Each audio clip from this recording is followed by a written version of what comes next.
jour, dès qu'on approche des remparts de Saint-Malo, où nous allons flâner, dès qu'on s'apprête à pénétrer intramuros, on comprend la fascination que cette ville a exercée sur les poètes, les écrivains et les historiens, bien sûr. Mais le livre dont je me suis le plus servi, c'est celui d'un ami, c'est celui d'un comédien, poète lui aussi, c'est Daniel Gélin. Daniel Gélin est venu ici, il avait 10 ans. Et comme beaucoup de visiteurs, il ressent toujours la même impression. Impression, dit-il, indéfinissable, sensation d'un univers clos, habité et comme hanté. Hanté par quoi? Eh bien par le souvenir de grands découvreurs et de grands corsaires. Et la Bourdonnais, Cartier, Surcouf, Duguay-Trouin. Stendhal, lui, est resté 2 jours dans cette ville. Et il en est ressorti avec la sensation d'avoir été dans une prison. Alors il aurait dû s'inspirer de l'esprit de Chateaubriand, qui lui respirait l'air du large.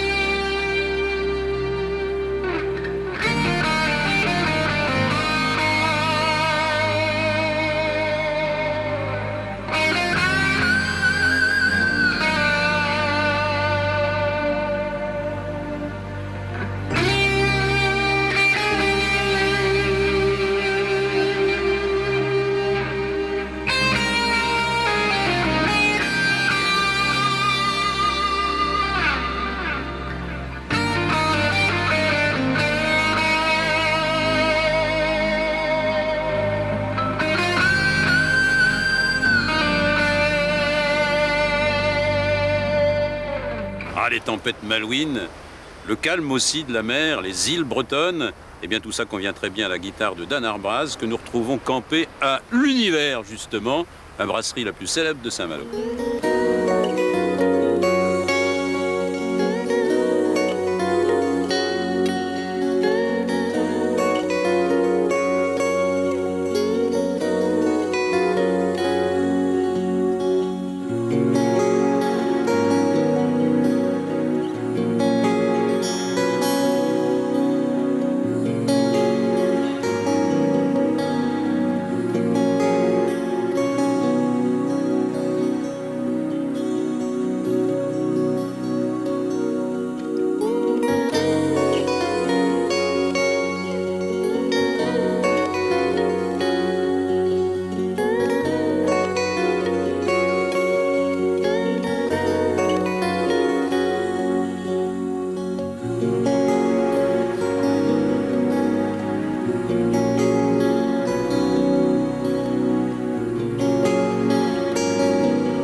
Dan Arbraz, je suis content de te rencontrer. Il y a 10 ans qu'on s'est vus.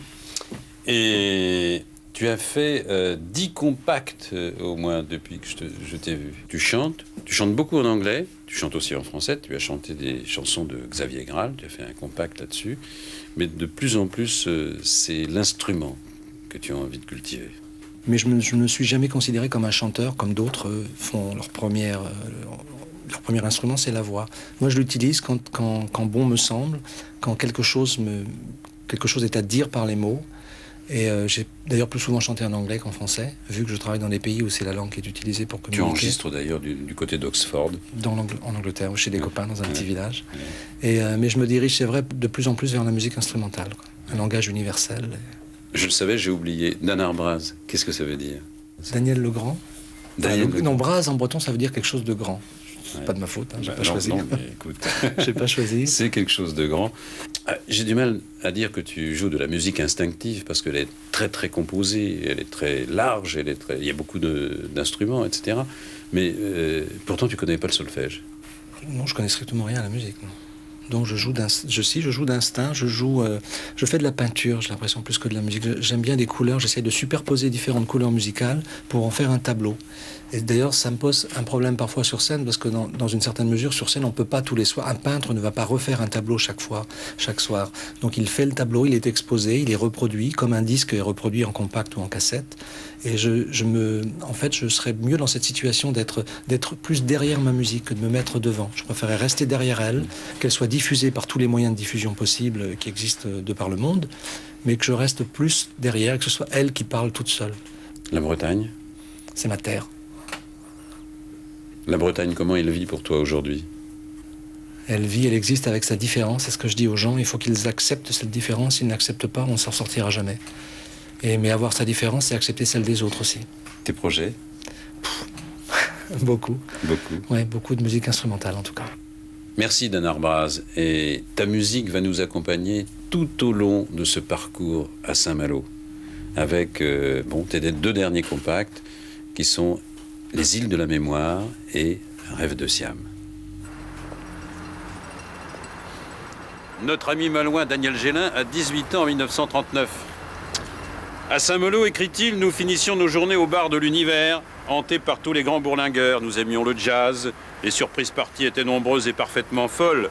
Comme partout cet été-là, en France, nous dansions et nous chantions sur un volcan. Gélin, août 44. À Paris, au Gaumont Palace, il va voir le dictateur de Chaplin. Et il y a les actualités. Et qu'est-ce qu'il voit aux actualités ? Des images bouleversantes. La caméra, après avoir filmé la porte Saint-Vincent intacte, montra ma ville, vaste amas de ruines fumantes, pans de murs fantomatiques, vision implacable et stupéfiante qui me fit éclater en sanglots sans retenue.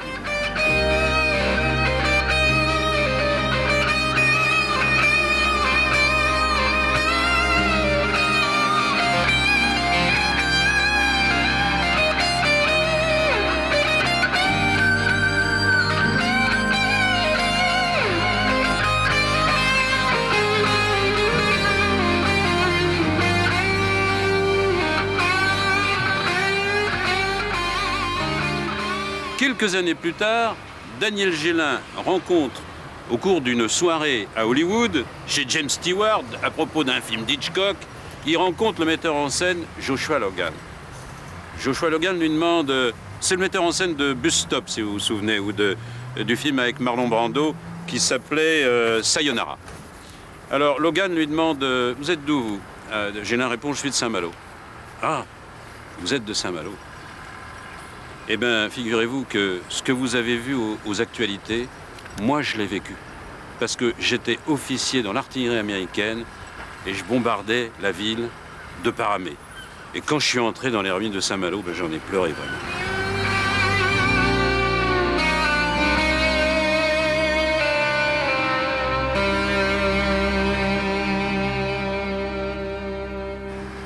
Je vais rencontrer maintenant Philippe Petou, qui est le conservateur des musées de Saint-Malo.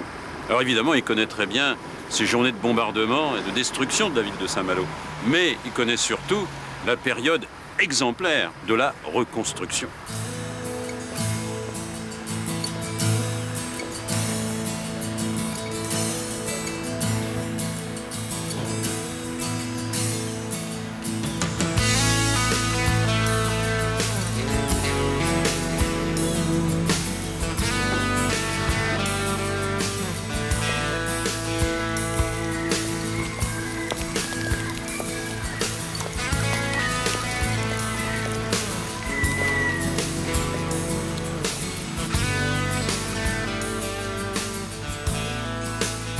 Philippe Petou, bonjour. Bonjour. Vous êtes le conservateur des musées de cette ville.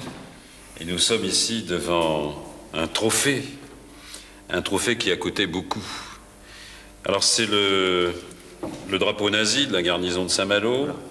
Il a été capturé, c'est très émouvant parce qu'il y a les noms de ceux qui l'ont pris. Les Américains, bien sûr. Nick de Grazia, Junior. À son père, Nick de Grazia. Saint-Malo, France. Capturé le 8 août 44. Citadelle, 601 prisonniers. Puis il y a les noms de ses copains de New York, de Buffalo, de Chicago, qui participaient à l'assaut. Mais qu'est-ce que ça a coûté en vie humaine, ça? Oui. Et en destruction de Saint-Malo. Destruction, puisque en fait, c'est le patrimoine historique d'une ville qui a disparu en l'espace d'une semaine, en ce mois d'août 44. Alors, il y a eu des feux croisés, les Allemands tiraient, les Américains tiraient, mais les Américains ont fait plus de dégâts, quoi, c'est sûr. L'artillerie américaine, peut-être surprise par ces remparts de Vauban, s'est trouvée face à une citadelle qui est redevenue Saint-Malo depuis l'occupation. Alors justement, ce qui est formidable, c'est tout le monde le dit, on va aller voir ça, tout le monde dit ça, c'est unanime, la reconstruction de Saint-Malo a été exemplaire. Eh bien, si on voulait que Saint-Malo revive et redevienne ce qu'elle avait été dans les années d'avant la guerre, un centre touristique, un centre de ville très vivant. Et puis chargé d'histoire, quoi, le chargé patrimoine, tout simplement. Il fallait donc rebâtir la ville dans ses limites traditionnelles. Alors, il a fallu d'abord déminer, il a fallu déminer, pas trop, mais surtout démonter les façades, numéroter les matériaux, assurer le déblaiement des rues, préparer l'assiette d'une nouvelle ville avec tous les équipements.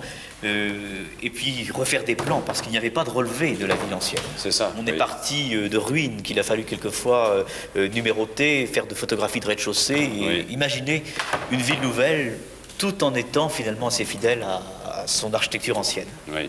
Et en modernisant ce qu'il y avait à l'intérieur, il fallait bien aussi. Hein. Il fallait moderniser les intérieurs, créer des perspectives un peu plus élargi, créer des appartements plus nombreux, parce qu'en fait, il fallait gagner en hauteur ce qu'on perdait en surface. Et oui, il fallait reloger 2000 personnes. Hein. Il fallait reloger à cette époque-là 7 à 8 000 habitants et 2000 logements étaient à reconstruire. C'est ça, 2000 logements dans la cité, où à la fin de la reconstruction, il manquait la flèche de la cathédrale qui avait été sans doute abattue par les Allemands, ça, on en est à peu près sûr. Et alors, ça s'est terminé quand, ça? Un couronnement qui s'est fait très longtemps attendre, puisque terminé en 1971, il y a un peu plus de 20 ans. Et Saint-Malo est redevenu Saint-Malo à ce moment-là. Merci, Monsieur Petou.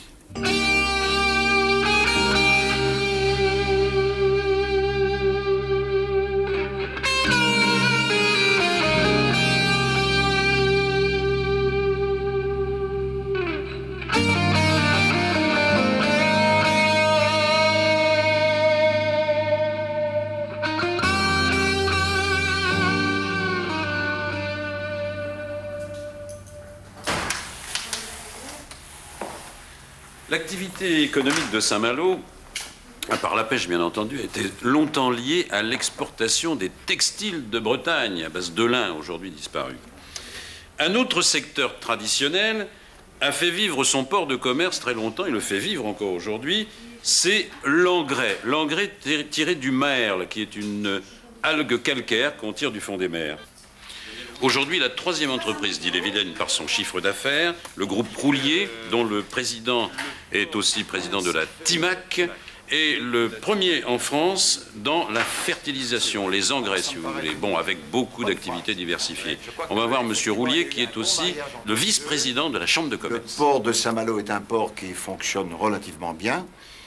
Bon, alors on parle beaucoup dans la presse locale autour de Saint-Malo de problèmes de, je sais pas, d'une faiblesse dans les transports. Alors on parle, il faudrait que le TGV vienne, il faudrait que la 4 voies soit terminée, il faudrait, on est en train de le faire, déroqueter le port pour faire venir les grands ferries. Qu'est-ce que vous en pensez, vous, qui êtes vice-président de la Chambre de commerce?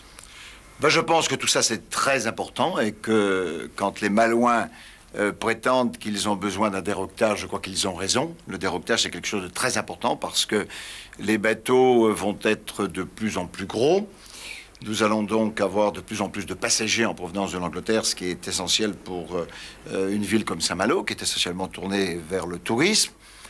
J'espère aussi que nous aurons, à la faveur de ce déroquetage, la possibilité d'avoir des trafics camions beaucoup plus significatifs, parce que le tourisme est une chose, mais l'industrie c'en est une autre. Et je crois alors il va falloir des routes. Et on peut avoir effectivement l'ambition de réussir et le tourisme et l'industrie. Et on va avoir enfin la route de Nantes-Saint-Malo, qui va être terminée pratiquement dans quelques mois, avec l'appui du Conseil général, Nantes-Saint-Malo. Et Rennes-Saint-Malo aussi. Rennes-Saint-Malo, a fortiori.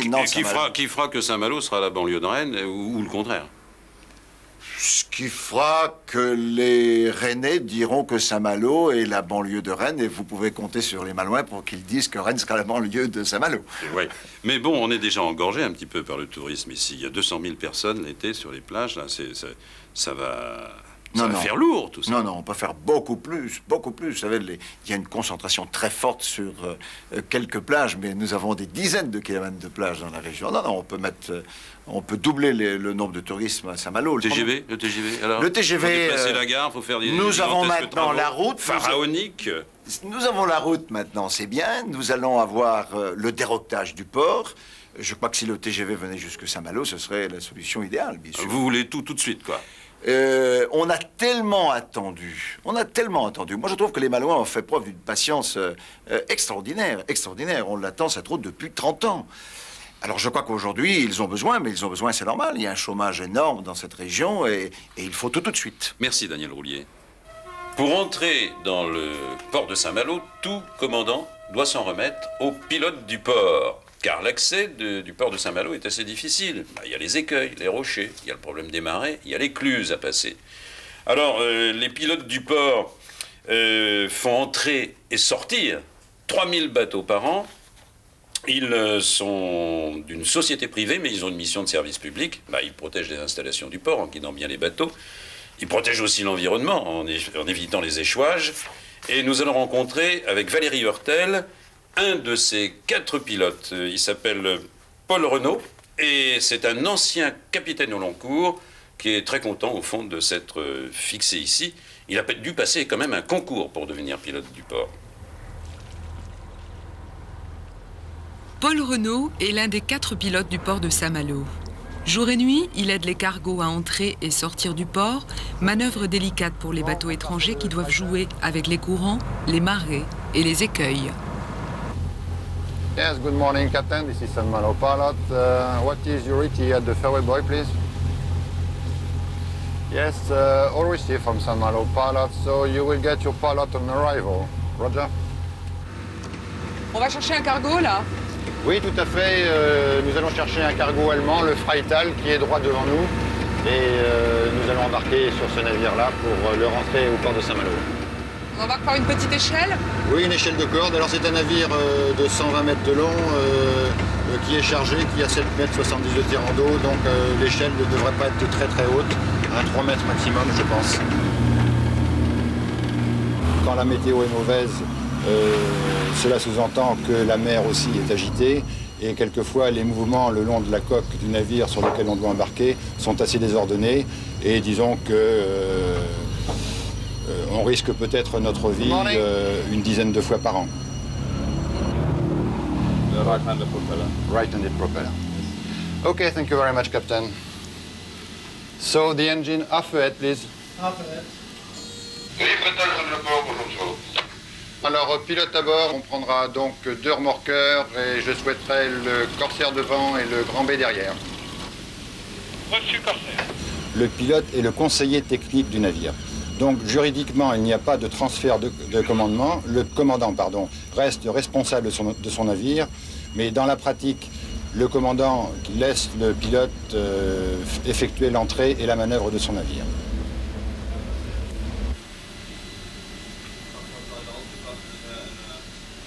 Stop, machine. Stop. Pourquoi y a-t-il un pilote à monter à bord? Dans tous les ports, nous devons prendre un pilote. C'est mieux pour moi. Et puis, c'est la loi qui nous oblige à prendre un pilote sur le bateau. C'est vrai, c'est plus prudent.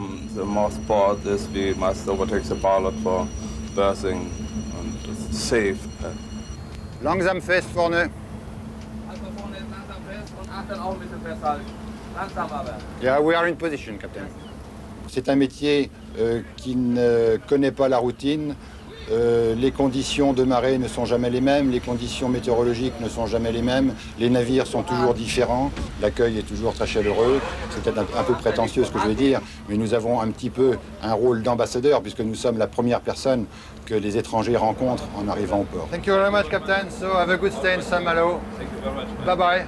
Saint-Malo pourrait-elle devenir, avec ses gros ferries qui vont venir, avec son TGV, avec sa 4 voies, une ville de congrès permanente? Eh bien, elle en a les outils, par exemple, comme le palais des congrès, qu'on appelle ici le palais du Grand Large.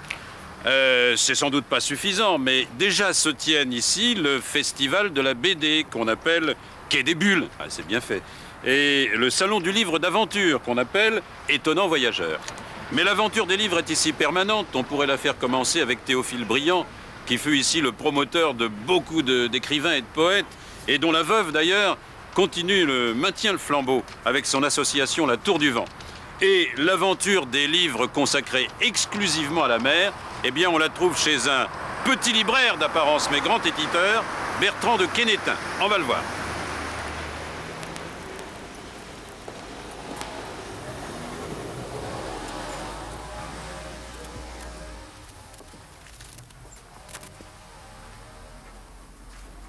Bonjour. Comment allez-vous, monsieur de Quénétain?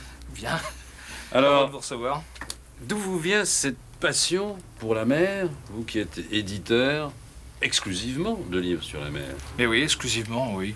Je crois que plus on est petit, plus il faut être exclusif, parce qu'on ne peut pas se disperser. Mais je crois qu'aussi, quand on a la passion de la mer et la passion du livre, les deux se réunissent quelquefois dans l'édition de livres de mer, pourquoi pas en définitive. Vous n'étiez pas du tout destiné à ça, vous? Non, pas du tout. Non, j'ai une formation d'ingénieur, donc vous voyez, ça n'a rien à voir. Vous pouvez me montrer le dernier bouquin que vous avez édité? C'est un pavé, oui. Si vous voulez vous muscler le matin, ça fait 5,5 kg. 5,5 kg, oui. C'est en effet un ouvrage sur Saint-Malo. C'est un petit peu logique, parce que c'est sur Saint-Malo et la mer. Et Saint-Malo, en plus, au temps de sa splendeur. Oui. C'est d'André l'Espagnol qu'on va rencontrer d'ailleurs dans cette émission. Voilà. Alors, et ça s'appelle Messieurs de Saint-Malo. Or, il y a déjà un Ces Messieurs de Saint-Malo. Exact, oui, tout à fait, qui est un grand roman, et vous en connaissez la qualité, qui a été fait par Bernard Simiot. Et vous savez qui, avant André l'Espagnol, avant Bernard Simiot, a pour la première fois dit Messieurs de Saint-Malo, c'était Louis XIV. Quand Louis XIV, ayant des problèmes d'argent, a dit à son ministre des Finances, mais demandez donc à ces Messieurs de Saint-Malo de nous prêter un petit peu d'argent. Parce qu'eux, ils en ont, ils en avaient beaucoup à l'époque. Oui. Ouais. Vous éditez combien de livres de mer par an? Par an, bien relativement peu, parce que ça reste tout à fait artisanal chez nous. 12 à 14, si vous voulez, à peu près, ce qui fait un par mois environ. C'est amusant parce que vous avez tout dans votre boutique. Vous avez des porte-clés, des cadeaux pour les... Absolument, oui. Ouais. Oui, on peut dire que c'est plus une boutique thématique sur la mer qu'une librairie pure, en fait. En France, il y a une multitude de librairies qui font librairie papeterie. Moi, je fais librairie et choses de la mer. Voilà, en somme, si vous voulez. Vous avez un bateau? Bien sûr, oui. Vous pensez qu'un jour, elle vous quittera, la passion de la mer? Non, sûrement pas. Cette passion-là me quittera sûrement pas. Non. Non, je crois que ça, c'est peut-être même la seule. À la limite, j'imagine de ne pas avoir d'appartement, de domicile, mais par exemple, ne plus avoir de bateau me paraît complètement inconcevable. Merci Bertrand de Quénétain. Et nous allons maintenant à la maison des poètes et des écrivains.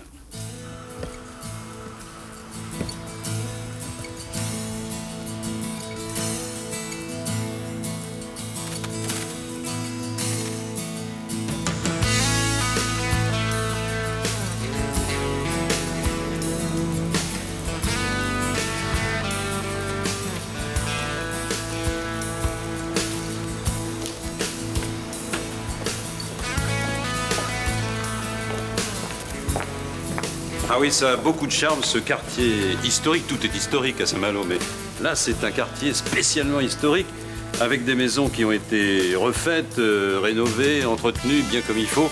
Mais la plus vieille maison de Saint-Malo, vous ne la connaissez pas encore, on y va tout de suite.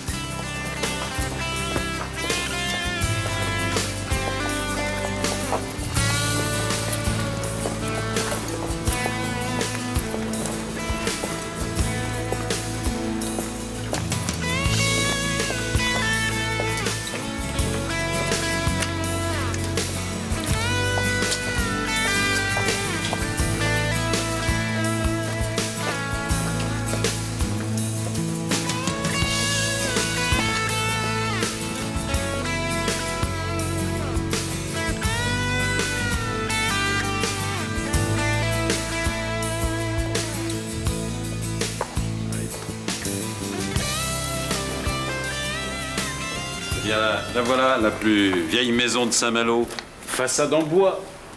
Elle a échappé à 2 incendies, 1661 et puis le fameux bombardement de 1944 avec les bombes incendiaires. Et là maintenant, c'est devenu quoi?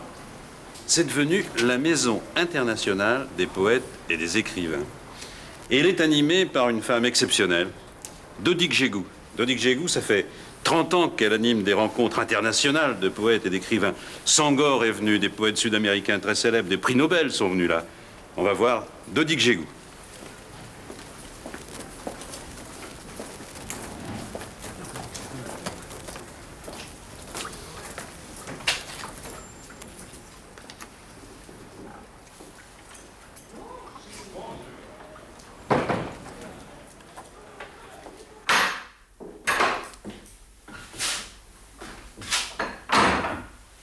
Magnifique votre maison bateau, Dodic Jégou, c'est comme ça que vous l'appelez? Bonjour, oui, c'est une maison bateau qui a pris son embarquement il y a 2 ans, maintenant, sur ce rocher. C'est la Maison internationale des poètes et des écrivains. C'est une petite maison, 3 niveaux, mais il s'y passe des choses formidables et vous y recevez les plus grands, quoi. Les plus grands, oui, c'est vrai, et aussi ceux qu'on aime surtout, et qu'on a envie de partager, puisque c'est ça le travail de cette maison, c'est de faire venir les gens qu'on connaît ou qu'on admire, et de porter cette admiration vers les autres, et de les donner aux autres. Et puis, beaucoup de poètes, parce que je trouve que ce qui existe vraiment et ce qui reste dans la littérature et qui marque tous les pays et toutes les époques, c'est la poésie. Oui, elle est peu lue, mais elle reste. Elle est peu lue et on a beaucoup de mal à attirer les gens quand ce sont les poètes, mais c'est la force du monde est là, enfin.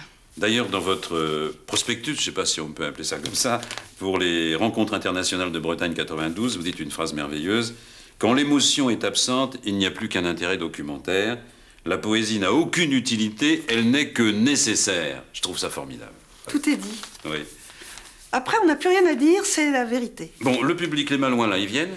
Les Malouins viennent de plus en plus et de toutes sortes, aussi bien des gens qui aiment la langue galaise ou la langue bretonne que ceux qui aiment les choses plus pointues ou plus ciblées comme des choses sur l'histoire, etc. Et puis, les gens viennent de Saint-Brieuc, de Dole, de Dinan, de Rennes, de Normandie, du bas de la France. Suivant les sujets, c'est assez extraordinaire ce qui se passe ici. Mais on dit pourtant que les Malouins ne sortent pas beaucoup de chez eux, non? Oui, et beaucoup aussi, ils ont cette image que j'aime bien, ils regardent derrière leur rideau, mais certains libraires me disent qu'on vend des livres sur ce qui se passe ici pendant la semaine qui a suivi le passage de l'écrivain. Oui. Donc c'est bon signe. Dodic Jégou, vous n'êtes pas seulement un supporter des écrivains et des poètes internationaux, et bretons aussi en particulier, vous êtes vous-même une artiste en céramique et reconnue dans le monde entier. Oui, reconnu dans le monde entier. Bon, c'est ce qui est mis dans les journaux, c'est peut-être vrai, puisque j'ai des œuvres dans le monde entier.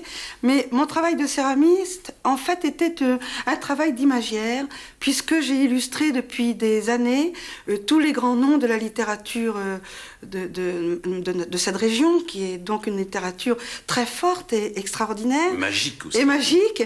Et c'est justement cette action culturelle et cette rencontre avec les écrivains de tous les pays vient de là, puisque les gens nous demandaient, mais c'est qui sont ces gens que vous illustrez? Et un jour, l'idée nous est venue donc de faire connaître les gens, de les faire venir eux-mêmes parler de leurs œuvres.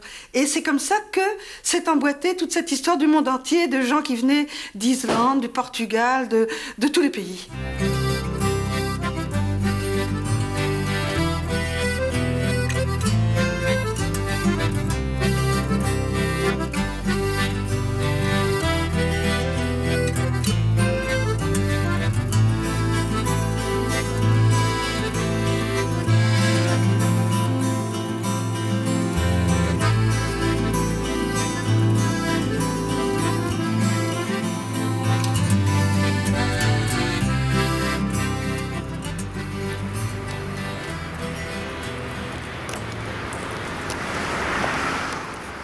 Drôle de nostalgie que celle des Terre-Neuve qui font partie de l'histoire maritime de Saint-Malo. Et oui, il ne faut pas oublier que des milliers de pêcheurs et leurs familles vivaient ici dans des conditions extrêmement dures au début du siècle, où il y avait jusqu'à 90 bateaux qui faisaient Terre-Neuve. Alors aujourd'hui, il y a des problèmes dans la morue, il y a des problèmes à Saint-Pierre-et-Miquelon, au Canada, il y a des problèmes en Norvège, des problèmes de quotas. Et les bateaux que vous voyez ici, le Joseph Roty II, le Grand Hermine et le Victor Pleven, eh bien, ils sont à quai, en chômage technique. Il reste une centaine de marins sur ces chalutiers et usines surgélateurs de la Comapêche. Il y en avait 4 et il y en a un qui s'est échoué l'année dernière. On va voir avec 2 membres d'équipage comment on vit ici. Oui, ce chômage technique, le fait qu'on ne puisse plus partir en mer.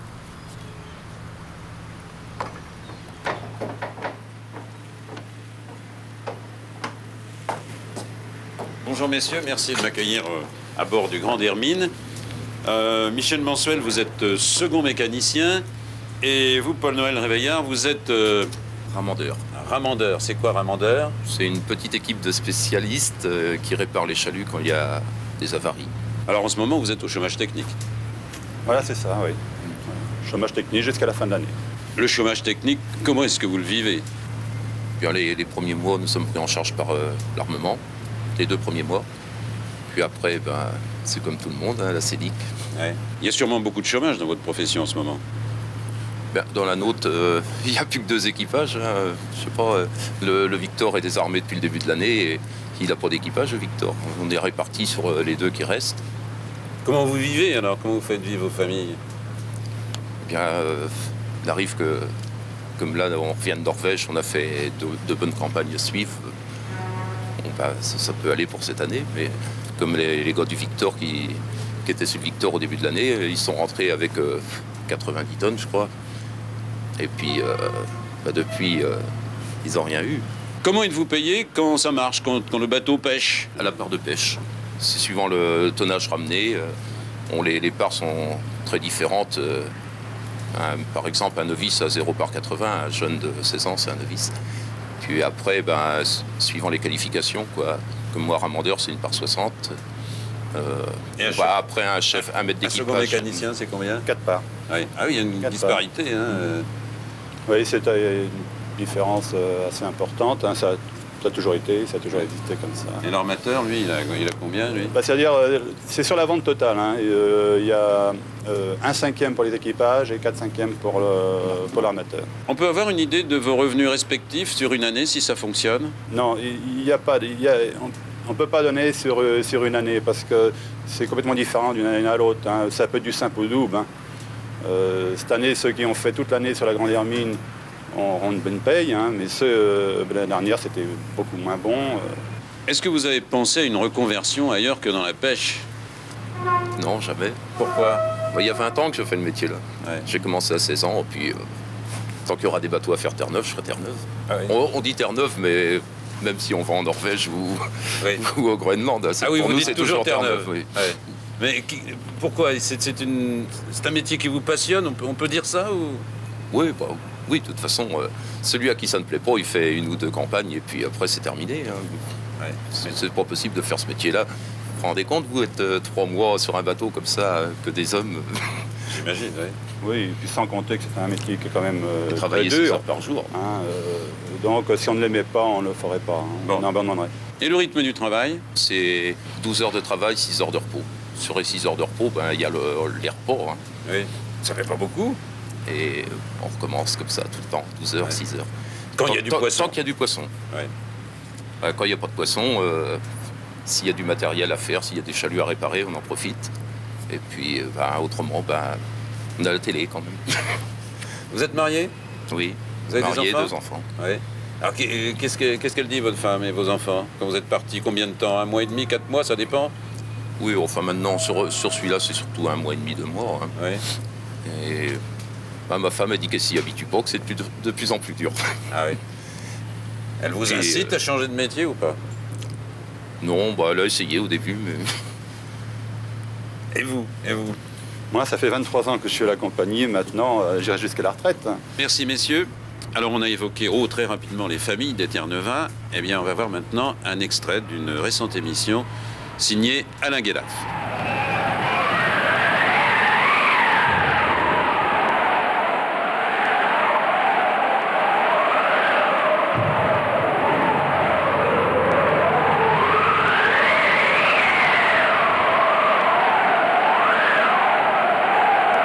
Le jour où j'ai vu ce bateau plonger, nous étions en plein repas de Noël.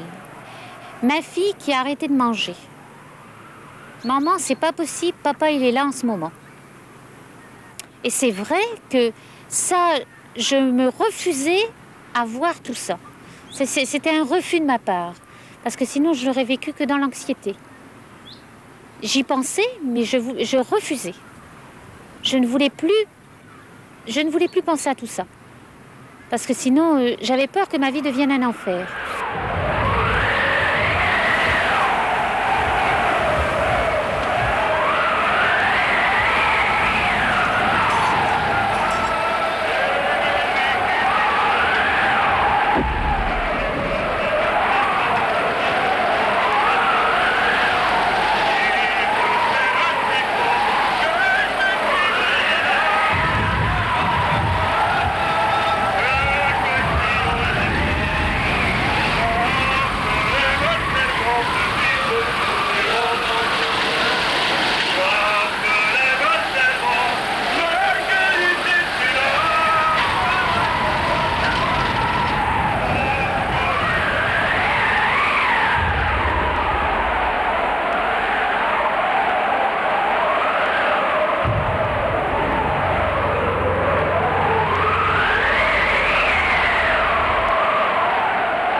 André l'Espagnol, j'ai montré tout à l'heure votre gros livre, qui s'appelle Messieurs de Saint-Malo.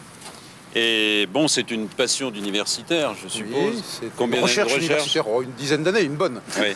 On vient de parler des Terres Neuves, là. Oui, alors ça, c'est une réalité fondamentale. Est-ce que les Terres Neuves ont participé à la prospérité de la ville? Tout à fait. C'est la base même de l'activité maritime et de la réussite des premiers marchands. Donc je crois que c'est vraiment le socle de ce qui a fait Saint-Malo pendant des siècles et encore jusqu'à aujourd'hui. Vous avez vu la com à pêche. Oui, bien sûr. Oui. Encore qu'elle soit en sommeil, bien sûr. Bon. C'est à partir de là que Saint-Malo s'est développé non seulement comme ville de marins, qu'elle a toujours été, mais comme ville de marchands. Oui. Et à un certain stade, 17e, 18e siècle, comme une ville de négociants, c'est-à-dire de grands marchands opérant à l'échelle internationale. Ah oui. Et capable de monter de très grandes affaires dont on a du mal à se faire une idée aujourd'hui. Les Caporniers, par exemple? Oui, alors il faut dire par exemple que les Malouins qui pratiquaient de longue date le commerce avec l'Amérique espagnole par le biais de l'Espagne, par Cadix, autour de 1700, se sont lancés dans une aventure extraordinaire qui est d'atteindre directement les marchés d'Amérique du Sud, le Pérou et l'argent des mines du Potosi, en doublant le Cap Horn directement. Ouais. L'ouverture véritable de la route du Cap Horn, même si c'est des Hollandais qui l'ont découvert, il l'a créée dans les années 1700, 1720, pour aller aux sources de l'argent du Potosi. Et ils en reviennent, il fallait être effectivement très hardi, il fallait des gros moyens aussi pour équiper des navires dans cette direction, ce que faisaient les négociants, et ils en ont retiré pendant 15 ans une source de richesse fabuleuse. Les corsaires, ça a compté, mais il n'y a pas vraiment que ça. Encore que Duguay-Trouin était un type bien aussi, un officier lui aussi, pas seulement un négociant. Duguay-Trouin, c'est le sommet de l'activité corsaire. La course ne doit pas être séparée de cela. La course est une des formes de l'aventure économique à l'époque de Louis XIV. Un des moyens aussi d'acquérir la richesse en temps de guerre, en capturant les navires ennemis au lieu de pratiquer le commerce pour soi-même. Mais ça n'est pas d'un ordre différent. C'est aussi une aventure économique, la course, en même temps qu'une aventure maritime. Voilà. Mais n'oublions pas l'aspect économique. Ouais. Et c'est pour ça, on connaît l'histoire que Louis XIV a dit un jour, j'ai pas beaucoup d'argent à la caisse, si on allait voir ces messieurs de Saint-Malo. Oui, alors disons que l'emprunt, entre guillemets, des Malouins à Louis XIV en 1709, au plus profond de la crise du royaume d'ailleurs, a été un emprunt forcé, soyons clairs. Ouais. Néanmoins... Oui, c'était ça, ou alors je non, prends la ville. Quoi. En fait, très directement, ce que Louis XIV a saisi en 1709, c'est une partie des richesses de l'argent en métal revenu de la mer du Sud et qui arrive en un convoi massif à Port-Louis, au sud de la péninsule bretonne, porté par des navires malouins. Et cette saisie, en quelque sorte, d'une partie au moins de l'argent ramené de la mer du Sud par les Malouins, va permettre au royaume d'éviter la faillite financière dans une crise au moment de la guerre de succession d'Espagne. C'est un épisode historique notable. Ouais. Est-il à la gloire des Malouins? Oui et non. Ils n'ont pas donné de bon cœur leur argent, mais ils ont contribué effectivement à renflouer les finances royales. Ouais. Aujourd'hui, vous diriez quoi si vous étiez observateur, sociologue, je sais pas moi. Vous diriez quoi, les bourgeois marchands capitalistes de l'époque de Louis XIV, est-ce qu'ils ont laissé une tradition Espérons qu'ils ont laissé le meilleur de leur tradition, c'est-à-dire effectivement l'esprit d'aventure, au bon sens du terme, d'aventure économique, l'esprit d'entreprise, l'esprit aussi, je pense, d'ouverture sur le monde, car autour de 1700, cette cité dans laquelle nous nous trouvons était une cité qui commerçait à l'échelle du globe.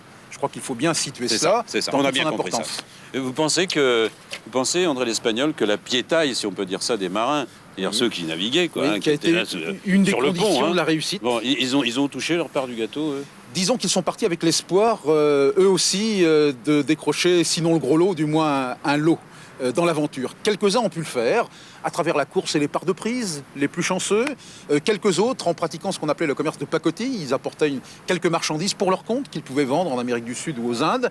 Quelques-uns ont pu effectivement saisir, je dirais, quelques miettes de la richesse qui s'est ici accumulée. Beaucoup, cependant, y ont surtout laissé la vie ou la santé dans des voyages au long cours extrêmement rudes, avec des taux de mortalité très forts. Mais ces matelots de Saint-Malo même et du pays malouin, d'une zone de recrutement qui allait de Saint-Briac à Cancale, qui remontait l'estuaire de la Rance, ont été une des conditions nécessaires de cette réussite malouine. Un commissaire ici de marine du début du XVIIIe siècle disait « les meilleurs matelots du monde ». Sans ces matelots, effectivement, l'aventure malouine n'aurait pas été possible. Merci, André l'Espagnol.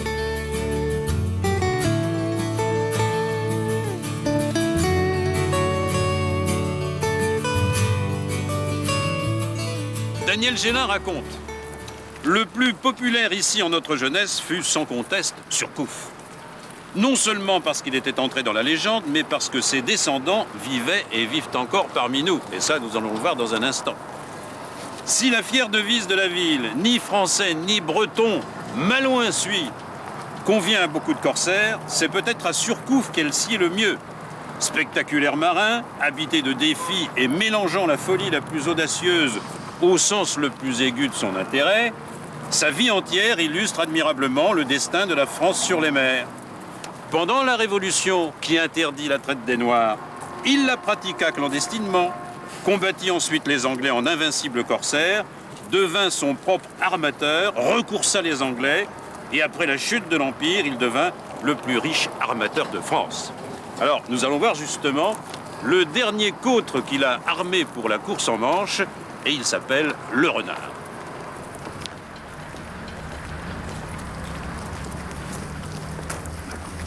Bonjour.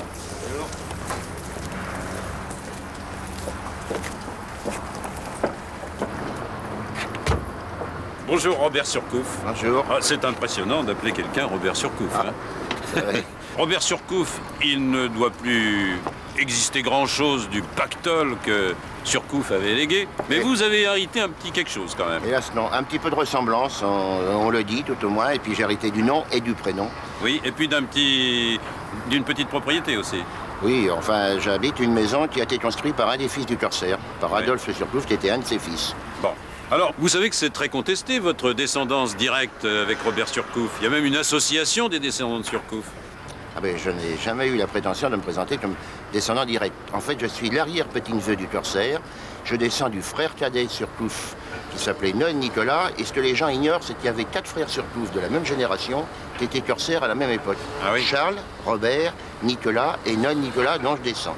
Et Robert a été le plus célèbre. Ben, il avait le meilleur agent de publicité et c'est lui qui a fait la meilleure carrière maritime. Ouais, c'est ça. Alors, il n'y a pas vraiment de conflit entre les descendants de Surcouf et vous-même? Un peu. Un peu. Un peu, en Pourquoi? ce sens. Ben, en fait, parce que dans la branche directe des descendants directs de Robert Surcouf, le nom est perdu. Ils ont fait des filles, et il n'y a que dans notre branche où on a gardé le nom parce qu'on a fait des garçons.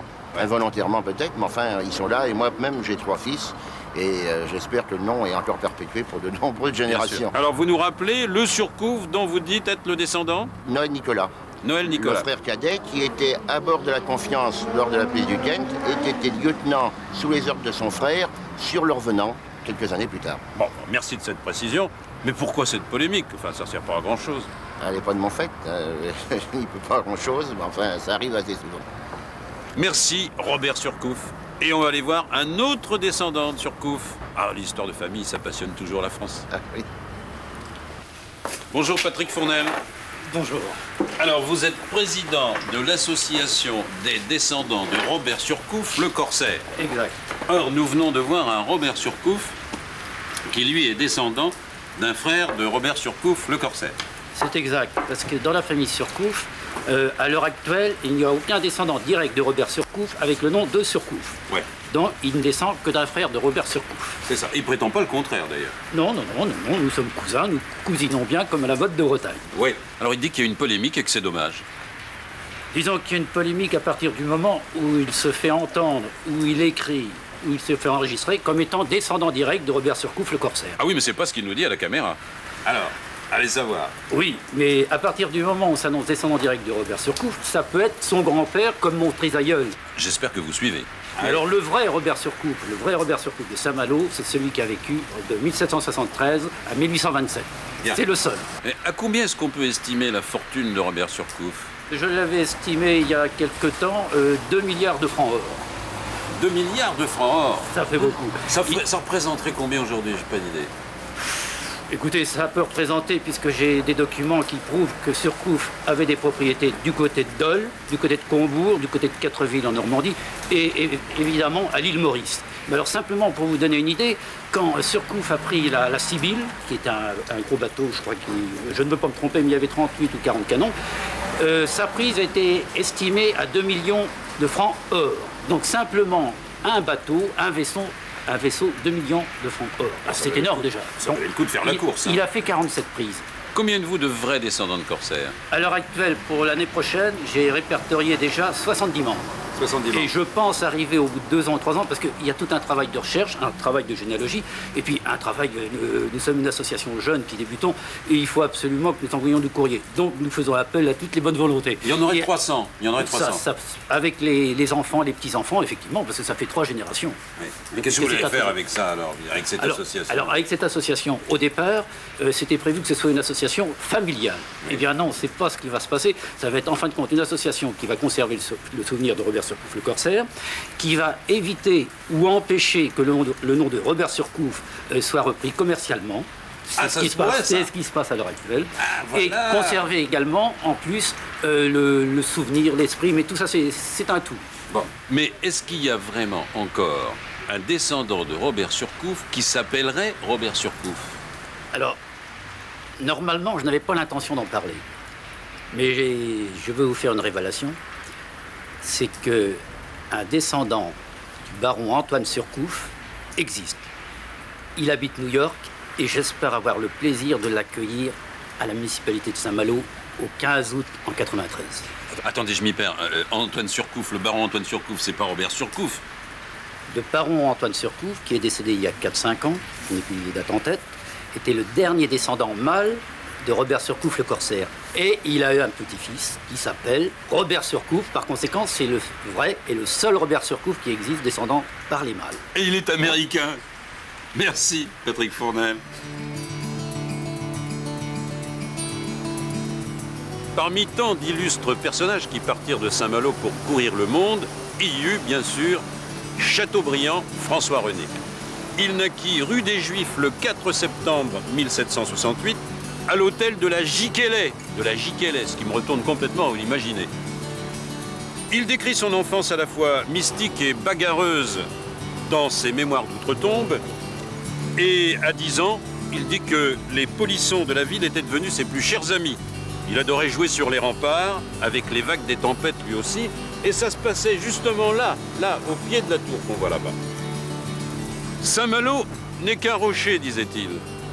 Au près et au loin sont semés d'autres rochers, des forts, des îlots inhabités, le fort royal, la Conchée, Cézembre, et le grand B, où sera mon tombeau. J'avais bien choisi sans le savoir, B en breton, cela signifie tombe. Et Chateaubriand explique. Les habitants de Saint-Malo s'adressèrent à moi le 25 août 1828 par l'entremise de leur mère au sujet d'un bassin à flot qu'ils désiraient établir. Je m'empressais de répondre, sollicitant en échange de bienveillance une concession de quelques pieds de terre pour mon tombeau sur le Grand B. Cela souffrit des difficultés à cause de l'opposition du génie militaire. Mais finalement, Chateaubriand eut gain de cause, puisqu'il sut qu'il aurait son tombeau au Grand B 17 ans avant sa mort. Alors, Chateaubriand devait être prêtre ou marin. Il devint finalement un grand écrivain et un homme politique. Et il parcourut l'Amérique, l'Europe et l'Orient, en véritable malouin qu'il était finalement. Et puis, j'aime assez cette citation de Chateaubriand en 1846. « Je suis né gentilhomme. L'aristocratie, dont la dernière heure a sonné, a 3 âges successifs. L'âge des supériorités, l'âge des privilèges et l'âge des vanités. Sortie du premier, elle dégénère dans le second et s'éteint dans le dernier. Mais c'est valable pour tout le monde. Tout le monde s'éteint dans la vanité, finalement.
Curiosité maritime ici à Saint-Malo, il y a une petite activité touristique qui se porte bien d'ailleurs.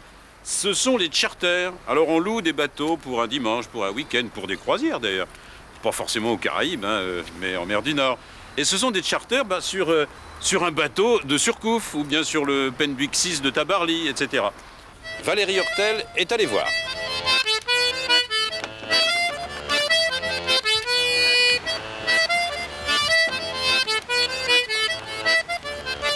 Ils ont paradé cet été à Brest 92. Les vieux gréments ont maintenant pris leur quartier d'hiver dans leur port d'origine.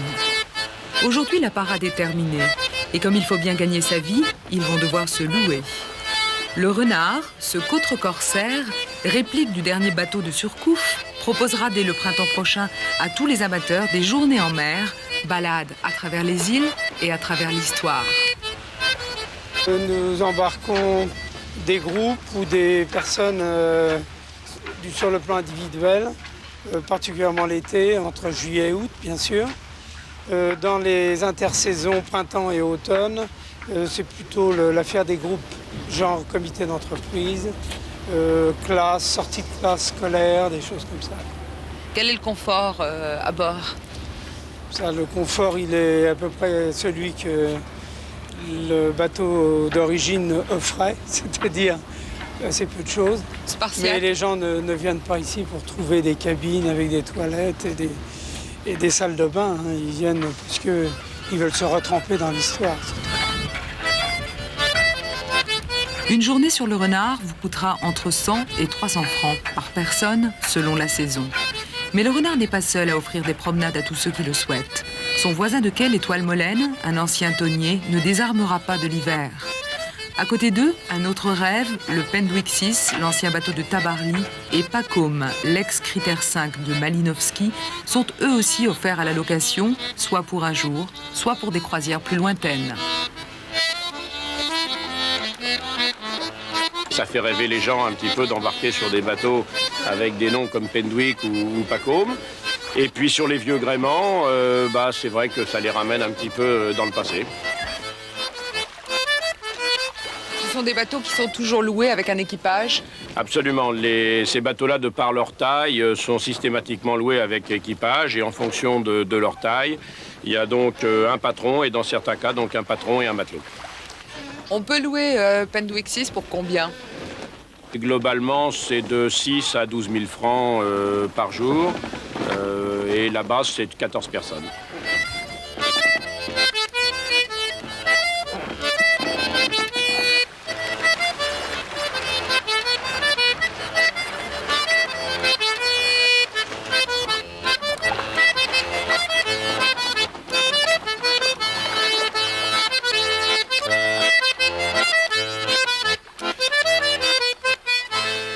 En quittant Saint-Malo et le souvenir de ces malouins qui ont fait en mer sa fortune et la leur, je ne peux pas ne pas imaginer la rude vie des simples matelots d'équipage qui poursuivent vaille que vaille la tradition des Terre-Neuve. Et en attendant que les gros chalutiers de la com à pêche repartent en campagne, c'est surtout à ces matelots que je pense. Bon vent à vous, les vrais messieurs de Saint-Malo.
En quittant Saint-Malo, je comprends mieux Daniel Gélin. J'ai un peu ressenti ça aussi d'ailleurs. Je suis venu en ces endroits souvent pour m'agrandir le regard et l'âme, me nettoyer des doutes et des questions difficiles, les lassitudes, les chagrins, les effrois.